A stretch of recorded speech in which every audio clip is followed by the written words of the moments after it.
All right, returning to Schopenhauer, because none of us wants to hear the truth when it contradicts our beliefs. None of us do. Not any of us. Nobody wants to. And because all of us want to be lied to at some level. And because politics is the art of winning your vote, right? Politics is a machine for telling you what you want to hear, for manipulating you and lying to you. That's what politics is. That's why getting angry at politicians for telling lies is ridiculous. They're telling them because they want to win you over. And that's why I always say politics makes you stupid. If people were angels, politicians would come out and say, look, folks, you know, we've got to reform Medicare and Social Security. I know you want it. I know we told you it was in a lockbox. We lied to you. That's not in the lockbox. We're running out of money. It's destroying the country. We've got to reform it. Now the Democrats and the Republicans will discuss different ways in which what has to be done will be done. Instead, they put out a video of Paul Ryan pushing an old woman in a wheelchair off a cliff. And everybody goes, oh, we don't want that. We don't want old women, because they think you can be manipulated, and you can if you only want to hear what you want to hear. So I'm going to just tell a little story that happened this week, and pay attention, and I'll get to the point of it at the end of the story and how it fits in with things you have to know if you want to find the truth. All right, things you have to know when you want to find the truth. President's Day. President Biden went to Ukraine, a surprise visit into a war zone. He walked around with Zelensky, pledged to continue support, even though you don't want to say it, because I don't like Joe Biden very much. I think he's one of the worst presidents ever. Very impressive. If it had been Trump, you all would say the same thing. Very impressive. He's in a war zone. It's dangerous. He was showing support. Then he went to Poland and made a powerful speech. This is cut 7. When President Zelensky said he came to the United States in December, quote, he said, "This struggle will define the world and what our children and grandchildren, how they live, and then their children and grandchildren." He wasn't only speaking about the children and grandchildren of Ukraine. He was speaking about all of our children and grandchildren, yours and mine. We're seeing again today what the people of Poland and the people across Europe saw for decades. Appetites of the autocrat cannot be appeased. Okay, now pay attention, because I'm going to tell the story of this week in the news, and then I'm going to ask you a question, all right? There's a question. You got to pay attention. There'll be a quiz at the end. Now, after Biden did this, Congresswoman Marjorie Taylor Greene tweeted, "This is incredibly insulting. Today on our President's Day, Joe Biden, the President of the United States, chose Ukraine over America while forcing the American people to pay for Ukraine's government and war. I cannot express how much Americans hate Joe Biden." A lot of people pointed out that Biden has not gone to East Palestine, Ohio, where people are being gassed to death and poisoned by this stupid train that went off the rails. No top official went to East Palestine until our old friend Donald Trump went and made a show of handing out water. Is cut 8. The Biden administration should ensure that every family has the option of moving and homes and everything else until this thing is straightened out. I do want to especially thank some of the incredible people that helped us, because we're bringing thousands of bottles of water, Trump water, actually, most of it. Some of it we had to go to a much lesser quality water. You want to get those Trump bottles, I think, more than anybody else. But we're bringing a lot of water, thousands of bottles, and we have it in trucks, and we brought some on my plane today. But to that end, I'm pleased to announce that we've helped coordinate the delivery of the water and bottled water, as well as the tractor trailers full of it. We have big tractor trailers full of water. I think you're going to have plenty of water for a long time, maybe. Okay, that's great. I mean, in the same way, I gave Biden his due, that he did put on a nice show in Ukraine. Trump, excellent politics, really well done.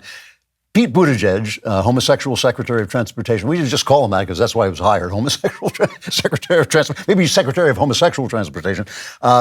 He's forced into going. He doesn't want to go. He does not want to go. I'm not going to go a photo op. I'm too big deal. I've got a hair appointment. Whatever he's saying. Here's cut 11, because finally at the end, after Trump went, he's forced into going, and here he is putting in his performance. And there's no question that there have been enormous amounts of both information and misinformation injected into this situation, none of which is to the benefit of the community when it comes to that misinformation. So I lost my train of thought. Well, that's what I had to say about that. He lost his train. Maybe his train of thought was derailed. Maybe they should set the contents of his thought on fire, except the toxic waste would wipe out the rest of Ohio. Guy, he is I'm not saying this as a human being. I don't know Pete Buttigieg as a human being, but as what he does, he is trash. He is just one of the worst public officials. And a certain breed of suburban white women just love him. I shouldn't say suburban white women, suburban wealthy women. Just like, oh, he's so intelligent. He's so, he's just bad at what he does.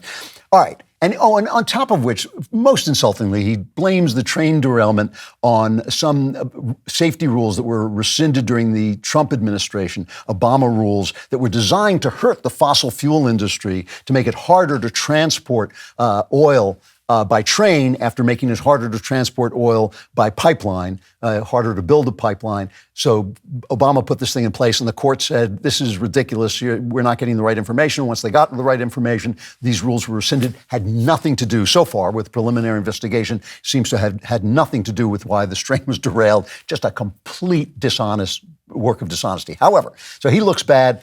Trump looked great. I thought Biden looked good overseas. Okay. So here's the quiz. Now, you know those math questions where they fool you, they distract you from what they're doing? So they'll say, a train travels at 80 miles an hour, then backs up 20 miles and reaches Philadelphia at 8 p.m. How many people were on the train? That's what this is like. This is the same problem. Biden goes to Ukraine, but not to Ohio. Pete Buttigieg is a dickwad. Trump goes to Ohio and looks great. Should we be in the Ukraine war? That's the question. And the right answer, there is a right answer. The right answer is you don't know.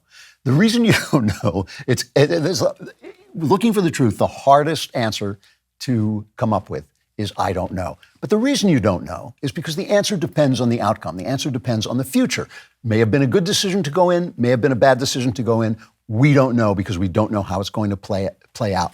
We are entitled to our guesses and our predictions. We're entitled to our opinions. And that's why people you get 10 opinions wrong, you get one prediction right, and everybody goes around saying you're a seer because all opinions about the future, most opinions about the future are wrong. Then when you get one right, everybody thinks you're great and they hire you as a consultant, give you millions of dollars and lose an election. But my own guess is this. We shouldn't first of all, my point is only that we shouldn't let our opinions be manipulated by politics. This is all politics. Good politics, bad politics. Good politics in the case of Trump going to Ohio, really well done. Bad politics in the case of Buttigieg, who's just a supercilious, I won't even say a supercilious jerk, I guess is a good one. But it doesn't matter. It doesn't matter. What matters is, the facts on the ground.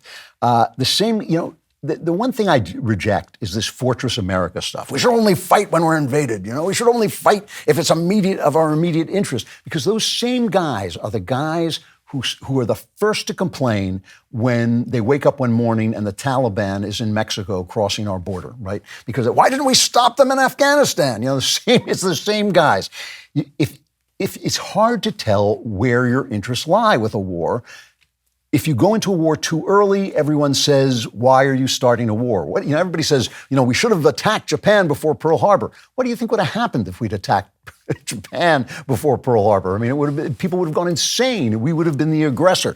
Afterwards, everybody says, how come you waited and let them bomb Pearl Harbor? You just can't know when the right time to go in is. You just don't know how bad this is going to get. So the situation is, I see it as this. It was incredibly stupid to taunt Russia by pretending to let Ukraine join NATO. Ukraine is a close neighbor of Russia. Telling them that they might become a member of NATO was essentially saying our empire is going to wash up on the shores of Russia. It was I think it was a just bad strategy. It was disgusting to abandon Afghanistan in an incompetent disarray. That was one of the most shameful things I've ever seen. The fact that Joe Biden wasn't ripped from pillar to post and still isn't being ripped from pillar to post for doing that so badly. I don't even think we should have been in Afghanistan, as I said many, many times while we were there, but still pulling out like that was bad. So it was like throwing meat at Putin and Xi Jinping in China. It was like saying, we're weak, we don't care, we don't know what we're doing. We may start a war, but we're not going to finish it. So we're stupid, we're weak, we enticed our enemies into making a move. Now what? Russia, remember, is not Russia. Russia is China. China is not just China. China is Russia and Iran. It's the axis of evil. Taiwan is obviously what China's got their eye on. They want to go forward. China is now having a summit with Russia. We don't know what they'll do. People hope they'll sue for peace. They put forward a sort of plan for peace, which sounds a little bit suspicious, but not bad, but it just sounds, I'm just suspicious of anything that comes out of China. But really, they're also, it's quite likely they might start to offer weapons to Russia. And then what will we do? Because we're already broke, we have no money to send the hundreds of billions of dollars worth of stuff we're sending over there now. But you can't pull out. We're stuck. If you pull out, Russia will not stop. China will be in Taiwan by noon of the day we pull out. So the way it looks to me is we got there through a lot of blunders. We blundered our way in. Now we should end it as quickly as possible. Biden should stop this thing where he keeps saying, no, I'm not going to send any tanks. Oh, here are some tanks. I'm not going to send any missiles. Here are some missiles. Send them what they need. Send them what they need to put an end to it, or at least hobble Russia as far as you can. Could this end in World War III? You bet. It's war. War is really dangerous, really bad. I'm sorry we're there. There are some good things that have come out of it. The Europeans have been brought online. They've been reminded that the world is a dangerous place and you can't just go and buy oil from Russia without paying the penalty. It's exposed the idiocy of the green agenda. It's made us the leader of NATO again. You know, we were kind of fading away in our leadership of NATO. It's given us some very good things, but we don't know. We don't know whether this is a good thing to do. All I will say is what I know is a bad thing to do is to be there half-heartedly, not give them the stuff they need. We should bring it to a close.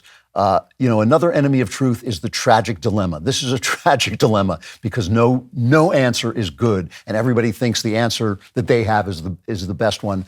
I just think we have to see it through. I really think we have to see it through. But my main point is politics should not distract you from looking at the facts on the ground and making your decisions about those facts, not about who's saying what and who's putting on what performance.